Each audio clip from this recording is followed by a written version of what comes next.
કોંગ્રેસના નેતા પ્રતાપ દુધાતના કાફલા પર હુમલાનો પ્રયાસ।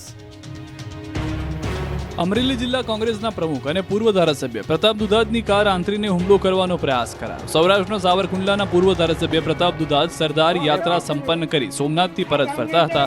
એ દરમિયાન અમરેલીના દુધાળ નજીક તેમના કાફલાની એક કાર ઉપર 50 લોકોના ટોળાએ હુમલો કર્યો, જેમાં તેમના કાફલાની એક કાર ઉપર ધોકા વડે હુમલો કરી કાચ તોડી નાખવામાં આવ્યા। સમગ્ર ઘટના મુદ્દે ધારીના પીઆઈ જાડેજા અને પ્રતાપ દુધાતના ડ્રાઈવર વચ્ચે થયેલ ટેલિફોનિક વાતચીતનું રેકોર્ડિંગ પણ સામે આવ્યું। હવે તમે અહીંથી નીકળ્યા જી ત્યારે જે તમે એમ કહેજો ગાડી પર ધોકો બોકો માર્યો, શું કર્યું હતું? હાથ વડે અને માર્યો, પાઇપ ઉગાડ્યો, પાઇપ એનાથી લાગ્યો નહીં ગાડી ઉપર, છટકી ગયો અને ગાડીમાં ધીકો માર્યો, એક સાઈડમાં ગોબો પડી ગયો છે। હાથ વડે માર્યો, કિશનથી મને બહુ ખ્યાલ નથી, સ્પીડમાં મેં ગાડી કાઢી એટલે। ડ્રાઈવરના દાવા મુજબ રાત્રે 10 કલાકે કેટલાક લોકોએ કાર આંતરવાનો પ્રયાસ કર્યો હતો।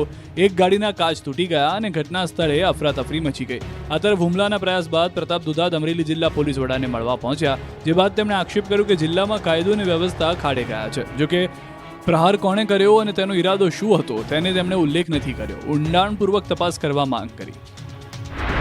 અમારી પદ્ધતિ પ્રમાણે ગાડી અમે સ્પીડમાં કાઢી લીધી અને ત્યારબાદ ફરી એક બાજુના દુધાળા ગામથી અમે લોકોને ત્યાં મોકલ્યા, એટલે 2-3 4 વ્હીલર અને અસામાજિક તત્વો ત્યાં હાજર હતા।